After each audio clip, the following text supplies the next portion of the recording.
स्वागत करते हैं उन खास आत्माओं का जिन्हें ब्रह्मांड ने खुद चुना है। यदि हर कोई इस बात पर सहमत है कि तुम कौन हो, तो तुम्हें संपादित किया गया है अज्ञात। इसे डूबने दो, क्योंकि अभी कुछ लोग यहाँ लोगों से कह रहे हैं कि तुम एक चलता फिरता चमत्कार हो, और दूसरे वे कसम खा रहे हैं कि तुम शैतान के पसंदीदा कर्मचारी हो। वही व्यक्ति जंगली है ना?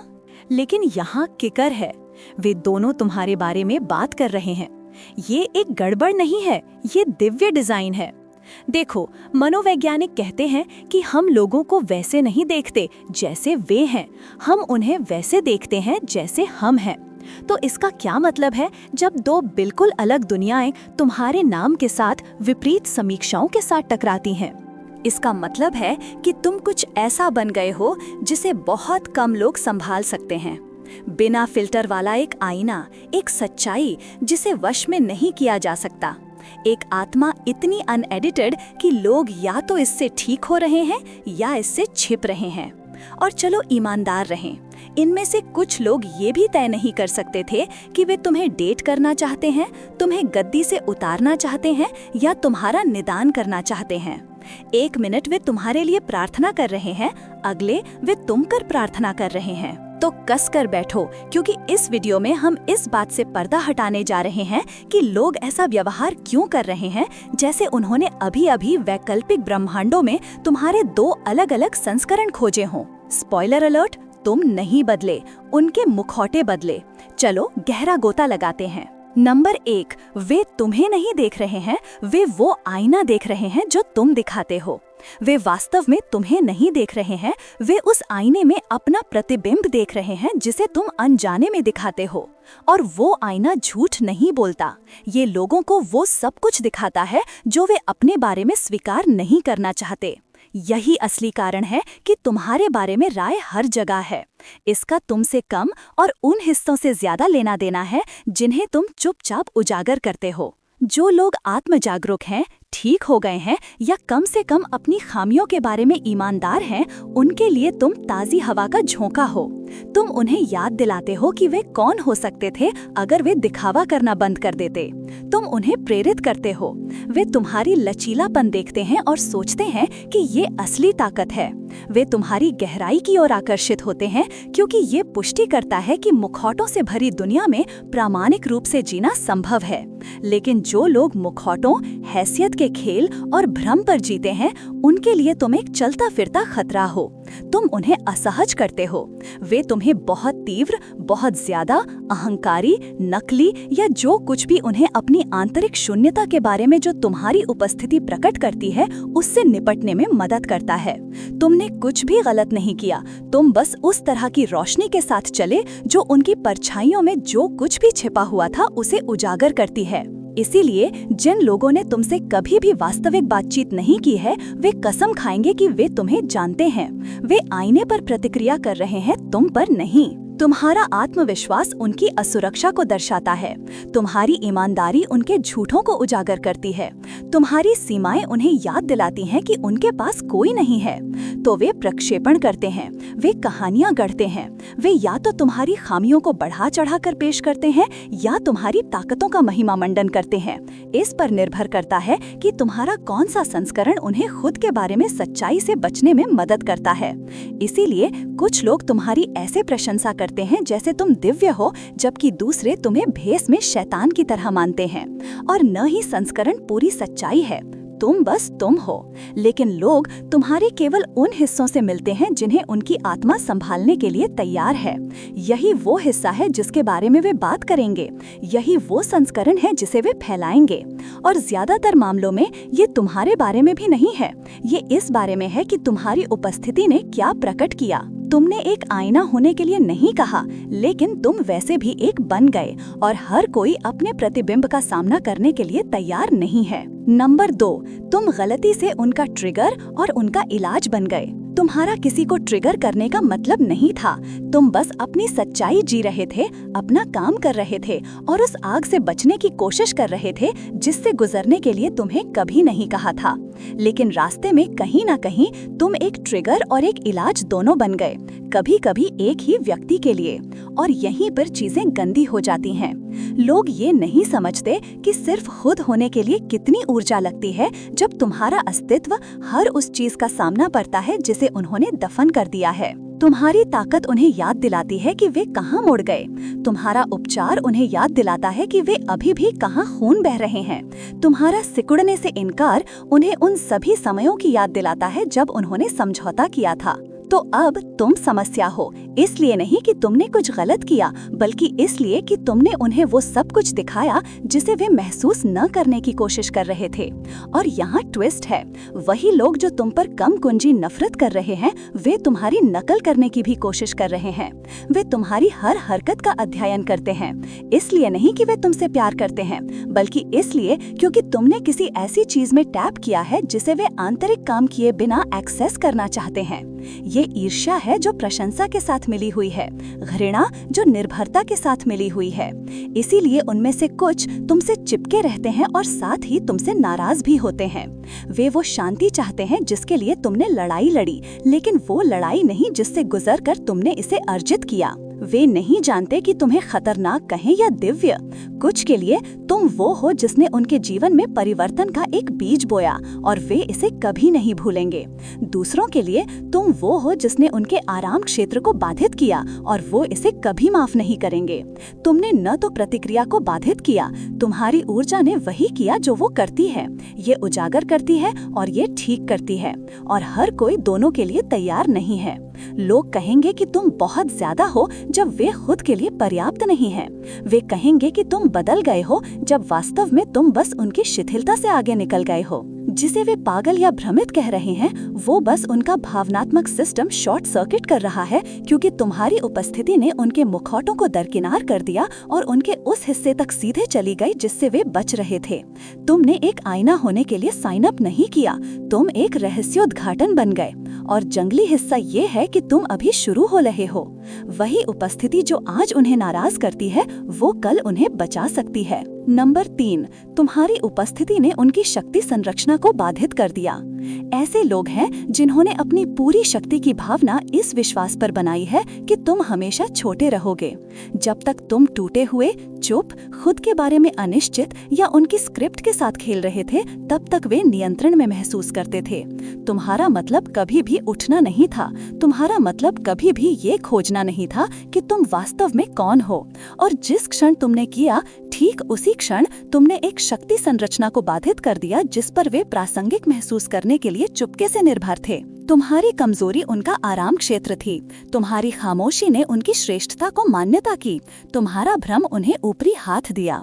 और इसलिए जब तुमने अपने लिए सोचना, ठीक होना, सीमाएं निर्धारित करना, स्पष्टता के साथ बोलना शुरू किया, तो उन्होंने विकास नहीं, उन्होंने एक खतरा देखा। उन्होंने हर उस चीज के पतन को देखा जो उन्होंने तुम्हारे समर्पण के ऊपर बनाया था। ये तुम्हारे एक समस्या होने के बारे में नहीं था, ये तुम्हारे अब उनकी कठपुतली न होने के बारे में था। वही लोग जो ऐसा अभिनय करते थे जैसे वे तुम्हारी मदद कर रहे थे, वे वास्तव में तुम्हें प्रबंधित कर रहे थे, तुम्हें उन चक्करों में फंसाए रखते थे जो उन्हें लाभान्वित करते थे। क्योंकि जब तक तुम खुद पर संदेह करते थे, वे बुद्धिमान दिखते थे। जब तक तुम चोट पहुंचा रहे थे, वे मजबूत महसूस करते थे। तुम्हारा उठने का मतलब था कि उन्हें वास्तविक सच्चाई का सामना करना होगा। उनकी शक्ति केवल तब काम करती थी जब तुम शक्तिहीन थे। तुम्हारी निर्भरता के बिना उनकी पहचान बिखरने लगी, इसीलिए वे पलटने लगे। एक मिनट वे सहायक होते हैं, अगले वे निष्भावना ग्रामक होते हैं, फिर वे ठंडे हो जाते हैं, फिर वे पीड़ित की तरह अभिनय करते हैं। ये भ्रम नहीं है, ये घबराहट है। ये तब होता है जब कोई तुम पर अपना भावनात्मक नियंत्रण खो देता है और अब तुम्हारे जीवन में मायने रखने का कोई तरीका नहीं जानता है। तुम्हारा आत्मविश्वास, तुम्हारी स्वतंत्रता, तुम्हारी शांति, इसने उस नकली भूमि की नींव को फाड़ दिया जो वे निभा रहे थे। तुमने बिना कोशिश किए भी उनके प्रदर्शन को उजागर कर दिया। जो मुखौटे वे पहनते हैं, जो भूमिकाएं वे निभाते हैं, जो व्यक्तित्व वे क्यूरेट करते हैं, वे सभी टूटना शुरू हो जाते हैं जब वे किसी ऐसे व्यक्ति के संपर्क में आता है जो प्रामाणिकता से काम कर रहा हो। तुम कुछ भी प्रकट करने की कोशिश करते हुए नहीं आए, तुम बस अपनी सच्चाई में खड़े थे, और सच्चाई स्वचालित रूप से जो झूठा है उसे बाधित करती है। वे गड़बड़ करना शुरू कर देते हैं, इसलिए नहीं कि तुम्हें पढ़ना मुश्किल है, बल्कि इसलिए क्योंकि तुम नजरअंदाज करने के लिए बहुत वास्तविक हो। तुम उन्हें हर उस क्षण की याद दिलाते हो जब उन्होंने खुद से झूठ बोला, हर बार जब उन्होंने समझौता किया, हर उस हिस्से की अपनी पहचान की जो तालियों के बजाय संरेखण के लिए बनाई गई थी। और ये आंतरिक अराजकता पैदा करता है जिसे वे प्रबंधित नहीं करना चाहते, तो वे तुम पर प्रक्षेपित हो गए। अचानक तुम बहुत तीव्र, बहुत भावनात्मक, बहुत अनप्रेडिक्टेबल या विश्वास करना मुश्किल हो गए। लेकिन तुम नहीं बदले, तुमने बस एक अहंकार पतन को ट्रिगर किया जिसके लिए वे तैयार नहीं थे। उनकी असुविधा का तुम्हारे चरित्र से कोई लेना देना नहीं है, और हर उस चीज से है जो आईना तुमने अनजाने में दिखाया। और ये स्वीकार करने के बजाय कि उनकी पहचान सच्चाई के वजन तले टूट रही है, वे आसान रास्ता अपनाते हैं और कहते हैं मुझे बस वे पसंद नहीं है। लेकिन नापसंदगी अक्सर सिर्फ प्रच्छन्न आत्म अस्वीकार होती है। वे कहते हैं तुम समस्या हो, लेकिन दिल की गहराई में वे जानते हैं कि वे खुद से युद्ध में हैं। और आंतरिक काम करने के बजाय वे दूरी, गपशप, शैडो या खामोशी चुनते हैं, कुछ भी जो आईना तुमने अपने साथ लाया था उसे देखने से बचने के लिए। वो भ्रम नहीं है, वो संघर्ष है, आंतरिक, भावनात्मक, आध्यात्मिक संघर्ष। तुमने उन्हें उजागर नहीं किया, वे तुम्हारी रोशनी में सुलझ गए। वो सुलझना रवैया, ठंडक या एक अचानक स्विचअप की तरह लग सकता है, लेकिन इन सब के नीचे ये एक आत्मा की गणना है। और जिस क्षण वे खुद के साथ ईमानदार होंगे, उन्हें एहसास होगा कि ये कभी भी तुम्हारे बारे में नहीं था, ये हमेशा हर उस चीज के बारे में था जब तुम कमरे में आए थे। नंबर 12, तुम वो अपवाद हो जो उनके बहाने को तोड़ता है। तुम्हारा मतलब कभी भी इसे बनाना नहीं था, कम से कम उस कहानी के अनुसार नहीं जो उन्होंने खुद से कही थी। तुम नरक से गुजरे, तुम्हारे पास टूटे रहने का हर कारण था। तुम्हें वो शुरुआत, वो समर्थन, वो सत्यापन या वो सुरक्षा जाल नहीं मिला। तुमने आराम या सुविधा के नियमों से नहीं खेला, और फिर भी यहाँ तुम हो, पूरे जमीनी, वास्तविक और बढ़ रहे हो। ये उन लोगों के लिए एक समस्या है जिन्होंने बहानों को अपनी पहचान बना लिया है। तुम देखो, ऐसे लोग हैं जिन्होंने अपनी पूरी विश्व दृष्टि को शिकारिता के इर्द गिर्द बनाया है। उस तरह का नहीं जो दर्द को स्वीकार करता है, बल्कि उस तरह का जो इसे स्थिर रहने के लिए एक स्थायी पास के रूप में उपयोग करता है। उनके लिए दर्द जिम्मेदारी से सुरक्षा बन गया। जब तक वे अपने आघात की ओर इशारा कर सकते थे, उन्हें कभी भी अपने विकल्पों, वृद्धि या उपचार के लिए जवाबदेही नहीं लेनी पड़ी। ये हमेशा किसी और की गलती थी, किसी और का काम था, किसी और का बोझ था। लेकिन फिर तुम आए और बिना कोशिश किए ये सब बर्बाद कर दिया। तुम्हारा अस्तित्व वो सबूत है जो वे कभी नहीं चाहते थे। सबूत कि तुम आघात से गुजर सकते हो और फिर भी सच्चाई बोल सकते हो, कि तुम घायल हो सकते हो और फिर भी अखंडता में चल सकते हो, कि तुम्हें नजरअंदाज किया जा सकता है और फिर भी उद्देश्य में उठ सकते हो। तुमने सिर्फ स्पष्टता के साथ जीवित रहकर उनके बहानों को नंगा कर दिया। ये कुछ ऐसा नहीं है जिसे वे आसानी से खारिज कर सकते हैं। कुछ लोग इससे प्रेरित होंगे। वे तुम्हारे जीवन को देखेंगे और अपने अंदर एक आग जलती हुई महसूस करेंगे। वे सोचेंगे, अगर वे ये कर सकते हैं तो मैं भी कर सकता हूँ। तुम उनकी जागृति के लिए एक शांत उत्प्रेरक बन जाओगे। लेकिन दूसरे, वे तुम्हारे नाम पर युद्ध की घोषणा करेंगे। इसलिए नहीं कि तुमने उनके साथ कुछ किया, बल्कि इसलिए क्योंकि तुमने उनके लिए खुद से झूठ बोलना असंभव बना दिया है। तुम हर उस चीज का प्रतिनिधित्व करते हो जो वे हो सकते थे अगर वे झूठ, आलस्य और हमेशा के लिए एक शिकार होने पर भावनात्मक निर्भरता को छोड़ देते। तुमने उन्हें शर्मिंदा नहीं किया, तुमने बस उस ढाल को हटा दिया जिसके पीछे वे छिपे हुए थे। तुम जो वे कहते हैं कि वे चाहते हैं और जो वे वास्तव में करने को तैयार हैं, उसके बीच की खाई को उजागर करते हो। तुम खलनायक नहीं हो, तुम अपवाद हो, वो विसंगति जो चक्र को तोड़ती है। और कुछ लोग तुम पर हमला करना पसंद करेंगे, बजाय इसके कि ये स्वीकार किया जाए कि वे स्थिर खड़े थे जब तुम राख से उठे, बिना किसी नक्शे, बिना किसी दर्शक और बिना किसी बहाने के। नंबर 13, तुमने अनजाने में उनकी आध्यात्मिक भूलने की बीमारी या जागृति को सक्रिय कर दिया। तुम लोगों के जीवन में अराजकता पैदा करने नहीं आए हो, लेकिन तुम्हारी उपस्थिति ने उनमें कुछ प्राचीन को हिला दिया। तुम एक ऐसी आवृत्ति रखते थे जो जोरदार नहीं थी, लेकिन निर्विवाद थी। इसने ज्ञान की मांग नहीं की, इसने संरेखन की आज्ञा दी। और ऐसा करके तुमने भावनाओं से कुछ गहरा ट्रिगर किया। तुमने लोगों की आध्यात्मिक स्मृति को सक्रिय किया या उनके भ्रमों को चकनाचूर कर दिया। कुछ लोगों ने तुम्हें देखा और अचानक खुद के उन हिस्सों को याद किया जिन्हें वे भूल गए थे। साहस, अंतर्ज्ञान, वो सच्चाई जिसे उन्होंने फिट होने के लिए दफना दिया था। तुम्हें प्रामाणिक रूप से चलते हुए देखने से उन्हें याद आया कि वे जीवन, भय या कंडीशनिंग से पहले कौन थे। तुमने उनके अंदर कुछ सुप्त को जगाया। तुम्हें उपदेश, सिखाने या समझाने की जरूरत नहीं थी, तुम बस थे, और ये कुछ पवित्र को प्रज्वलित करने के लिए काफी था। लेकिन दूसरों के लिए इसका विपरीत प्रभाव पड़ा। जागने के बजाय वे पहचान भ्रम में चक्कर खा गए। उन्होंने वर्षों से खुद का एक ऐसा संस्करण बनाया था जो प्रदर्शनी, काफी तेज क्यूरेट किया गया, अहंकार अनुमोदन मुखौटों पर बनाया था। और फिर तुम आत्मा, संरेखण, सच्चाई के साथ चले जो सत्यापन की जरूरत नहीं थी, और ये उस छवि के साथ हिंसक रूप से टकरा गया जिसे वे बनाए रखने के लिए इतनी मेहनत कर रहे थे। तुम एक आईना थे और वे प्रतिबिंब को नहीं संभाल सकते थे, तो वे अजीब एक्ट करने लगे, दूर खींचने लगे, प्रक्षेपण करने लगे, तुम्हें नीचे काटने या तुम्हें दूर समझाने की कोशिश करने लगे। इसलिए नहीं कि तुम बदले, बल्कि इसलिए क्योंकि तुम्हारे साथ बदलने के लिए बहुत असहज थे। उन्हें तय करना था, क्या मैं सच्चाई में उठता हूँ या क्या मैं इस पोशाक को और कसकर पकड़ता हूँ। इसीलिए तुम्हारे आसपास के लोग बंटने लगे। कुछ और करीब खींचे गए, दूसरे ऐसे पीछे हटे जैसे तुम जहर हो।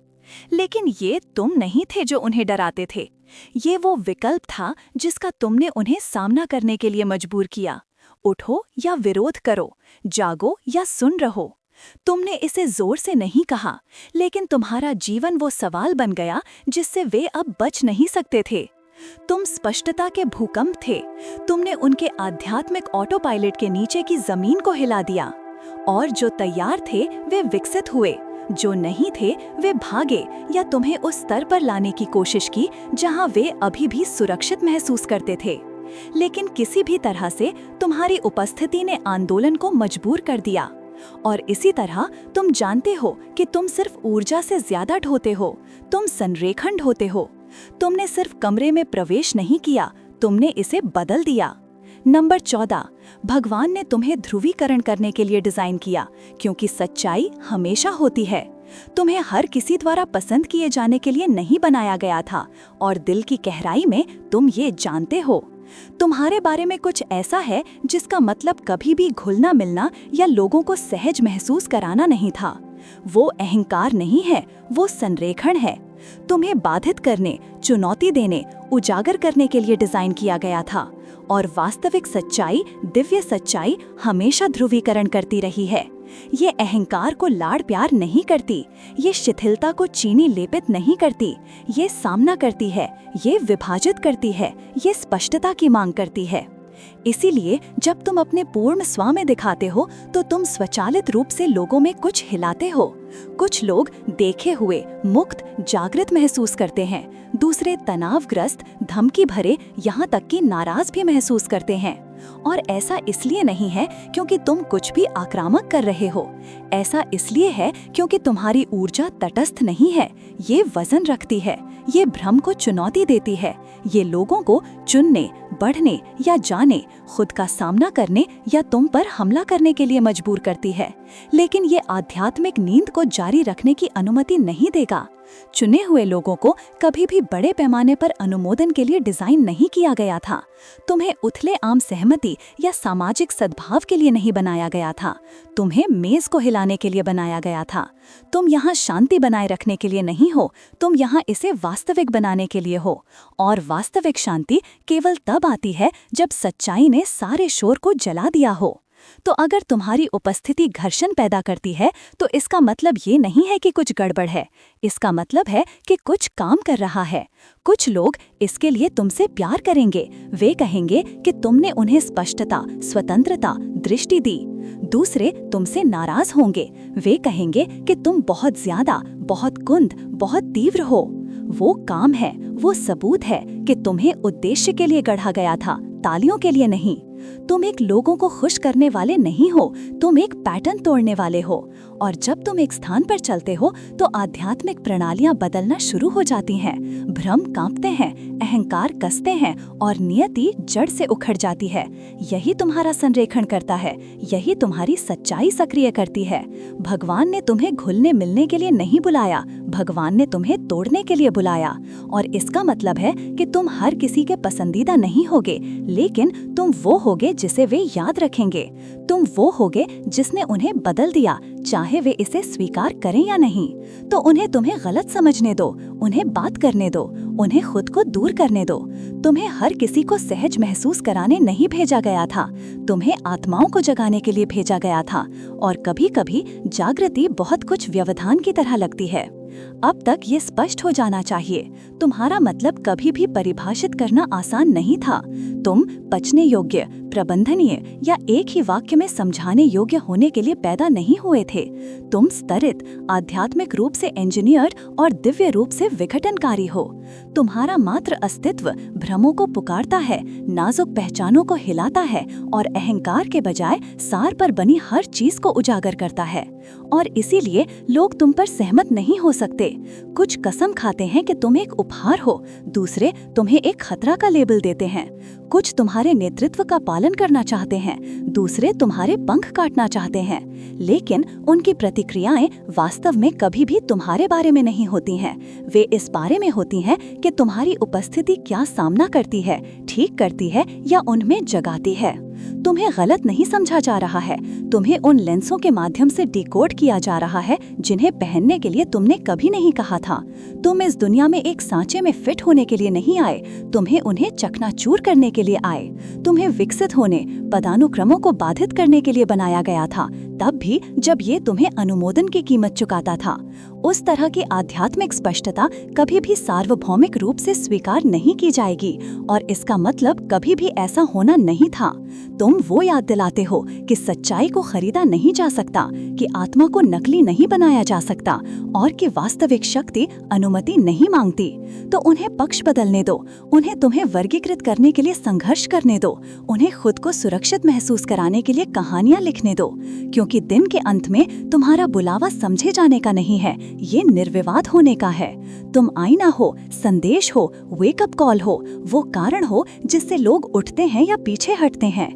और चाहे वे तुम्हें धन्यवाद दें या तुमसे लड़ें, दोनों प्रतिक्रियाएं इस बात का सबूत है कि तुम कुछ ब्रह्मांडीय, कुछ पवित्र, कुछ चुने हुए में चल रहे हो। इसे कभी पतला ना करें। यदि इस संदेश ने तुम्हारी आत्मा को उस सच्चाई की तरह मारा जिसे तुम नहीं जानते थे कि तुम इंतजार कर रहे थे, तो बस खामोशी में दूर न स्क्रॉल करें। चैनल को सब्सक्राइब करें, एल्गोरिथम के लिए नहीं बल्कि इसलिए क्योंकि तुम जानते हो कि ये स्थान वो बोलता है जो दूसरे नहीं बोलेंगे। यदि तुम्हारे अंदर कुछ आजाद हो गया तो इस वीडियो को लाइक करें, नीचे कमेंट करें और मुझे बताएं कि किस हिस्से ने तुम्हारी आत्मा से बात की या कुछ ऐसा उजागर किया जिसे तुम जानते भी नहीं थे कि उसे उपचार की जरूरत है। मैं उन्हें पढ़ती हूँ, मैं उन्हें महसूस करती हूँ। और यदि तुम किसी ऐसे व्यक्ति को इस संदेश की जरूरत है, कोई जो अपने मूल्य, अपनी पहचान या अपनी यात्रा पर सवाल उठा रहा है, तो इसे उनके साथ शेयर करें। ये सिर्फ सामग्री नहीं है, ये पुष्टि है, ये शोर से भरी दुनिया में स्पष्टता है। हम यहाँ एक प्रशंसा बाधा नहीं बना रहे हैं,